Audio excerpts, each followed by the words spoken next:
Wanita bukan untuk dipamerkan di panggung apa namanya? Lebih baik tidak usah tahu namanya apa itu. Panggung apa saja. Wanita adalah dimuliakan di rumah suami. Jadi ini bukan cara yang baik. Katanya saya ingin lomba dan sebagainya. Hei, kalaupun anda seorang yang soleh lalu ikut lomba, yang melihat anda bukan orang soleh. Ini wanita cantik ini, saya mau dengan dia. Anda akan dikejar.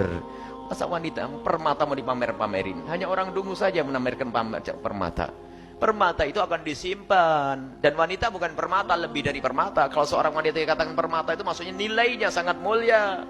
Kalau ada orang punya permata, nggak mungkin lalu ngomong, hei aku punya permata nih, harganya 10 miliar. Wah, pencuri datang nanti. Sembunyikan, ditaruh di peti, petinya dikunci, taruh lemari, lemarinya dikunci, mau keluar pintu rumahnya, pintu kamarnya dikunci, pintu rumahnya dikunci, gerbangnya dikunci, pesan sama satpam, jangan sampai ada masuk rumah. Itu permata. Bagaimana anak perempuan kita lebih rendah dari permata? Itu kalah sama nangka. Tahu nangka? Dibungkus biar mateng, nggak ada nangka itu langsung buka dada. Kelelawar dulu aku nangka. Nggak ada itu. Jangan kalah dengan nangka. Kita perlu wanita mulia. Wanita punya iffah, punya rasa malu, kehormatan. Sehingga di saat dirinya diperhatikan kaum laki-laki risih. Nah ini pamer. Budaya apa itu? Masuk pondok kadang-kadang. Tidak seperti itu wahai ahli iman. Kita perlu membiasakan wanita mulia. Yang menjadi masalah adalah bukan sekedar keadaan di situ, mungkin pondok mengadakan diperbesar-perbesar. Yang ikuti siapa itu? Sekarang dunia pamer itu adalah dunianya iblis. Pamer kekayaan, pamer kecantikan, pamer aurat. Itu masa kita akan masuk dunia itu? Syiar bukan begitu caranya. Itu merendahkan wanita. Tidak perlu seperti itu. Dan jangan ikutkan putra-putri Anda seperti itu. Kalau kita perlu desain yang cantik, sudah dijual. Semua orang mencoba dirinya sendiri. Ini adalah desain. Dan baju syar'i pun harus lewat referensi. Seorang ulama mengatakan sesuai atau tidak. Sekarang baju, Masya Allah. Itu adalah sabda Nabi SAW. Sayati ala ummati nisa'un kasiyat ariyat. Ma'ilat mumilat.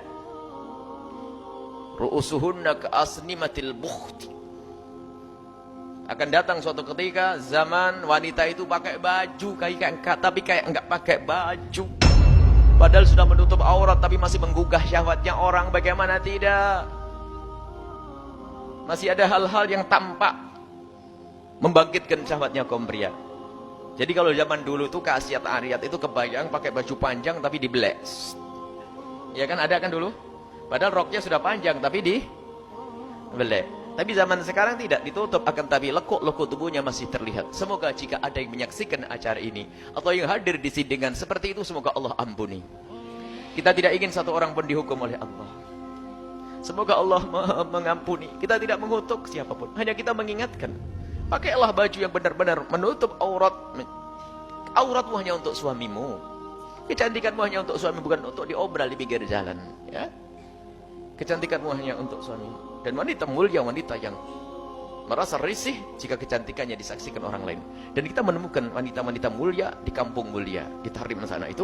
Wanita itu kalau ada laki-laki berjalan di belakangnya tolong seminggir. Merasa risih kalau ada laki-laki berjalan di belakangnya. Karena mau tidak mau lelaki yang di belakangnya akan melihat lekuk-lekuk tubuhnya. Makanya adabnya laki-laki, hei para santri, jangan berjalan di belakangnya perempuan. Rendah. Karena apa? Matamu adalah normal, manusia. Kalau laki menghindar, jangan jalan di belakangnya perempuan. Minggir perempuannya, maju laki-laki.